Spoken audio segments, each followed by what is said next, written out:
ام تريدون ان تفعلوا رسولكم كما سئل موسى من قبل ومن يتبدل الكفر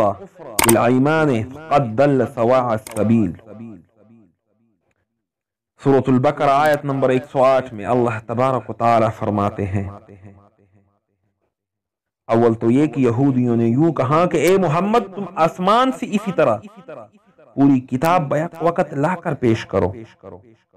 جیسے موسیٰ علیہ السلام تورات شریف لائے تھے،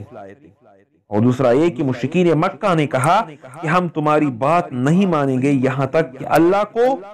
اور فرشتوں کو ہمارے سامنے نہ لاؤ۔ ممکن ہے دونوں باتوں کے جواب میں یہ آیت نازل ہوئی ہو، کیونکہ ام تریدون ان تسألوا، کیا تم چاہتے ہو ان تسألوا رسولکم کہ اپنے رسول سے سوال کرو، کما سئل موسیٰ من قبل، اس سے پہلے موسیٰ سے سوال کیے گئے، ومن يتبدل الكفر بالایمان،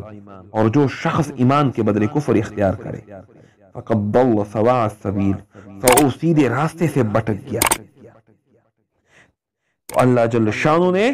ان کو تنبیہ فرمائی کہ ایسے سوالات نہ کرو جیسے موسیٰ علیہ السلام سے پہلے سوالات کیے گئے۔ بنی اسرائیل نے ان سے کہا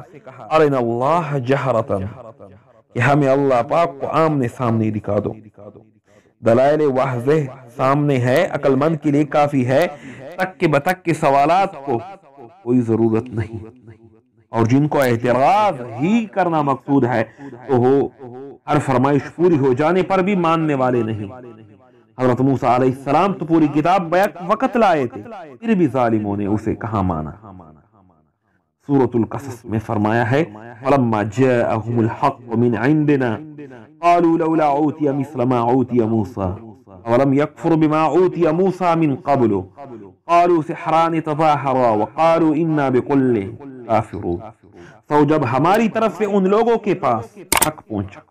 تو کہنے لگے ان کو ایسی کتاب کیوں نہ ملی جیسے موسیٰ کو ملی تھی، یا جو کتاب موسیٰ کو ملی تھی اس سے قبل یہ لوگ ان کے منکر نہیں ہوئے۔ لوگوں نے کہا یہ دونوں جادو ہیں جو ایک دوسرے کے مددگار ہیں، اور یوں بھی کہتے تھے کہ ہم تو ہر ایک کے منکر ہیں۔ استغفر اللہ۔ صحیح مسلم میں ہے کہ ہاں حضرت صلی اللہ علیہ وآلہ وسلم نے ارشاد فرمایا کہ اے لوگوں تم پر حج فرض کیا گیا ہے، لہذا حج کرو۔ اس پر ایک آدمی نے سوال کیا یا رسول اللہ کیا ہر سال حج کرنا فرض ہے؟ اس پر آپ خاموش رہے، یہاں تک کہ سائل نے 3 بار سوال کیا، پھر آپ نے فرمایا اگر میں ہاں کہہ دیتا تو ہر سال حج کرنا فرض ہو جاتا اور تم اس کو نہیں کر سکتے تھے۔ پھر فرمایا کہ میں جب تک تم کو چھوڑے رکھوں، یعنی کوئی حکم نہ بتاؤں، تم بھی مجھے چھوڑے رکھو، یعنی سوالات نہ کرو، کیونکہ تم سے پہلے لوگ اس وجہ سے ہلاک ہو گئے ہیں کہ سوالات زیادہ کرتے تھے اور اپنے نبیوں کے خلاف چلتے تھے، جیسے کہ آپ کو میں نے پہلے سنایا تھا سورہ یعنی جو بنی اسرائیل کا گائے والا واقعہ ہے، جو سوال پر سوال کرتے گئے اور گائے میں یعنی گائے کی مشکلات میں اضافہ ہوتا گیا۔ اس لیے نبی پاک صلی اللہ علیہ وآلہ وسلم نے اپنے امتیوں کو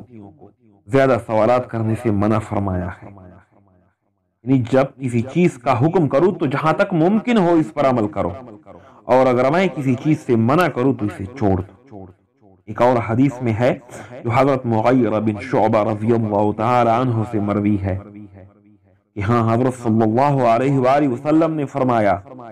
کہ اللہ تعالیٰ نے تمہارے لیے قیل و قال اور کثرت سوال اور عزاءۃ المال کو ناپسندیدہ قرار دیا ہے۔ آیت کا شان نزول خواہ وہی ہو جو معلم التنزیل سے نقل کیا، لیکن اس میں مسلمانوں کو یہ بھی نصیحت مل گئی کہ جو احکام ہے اس میں لگے، تک بتک کے سوال نہ کرے، قیل و قال میں وقت ضائع نہ کرے، اور ضرورت کی بات پوچھے۔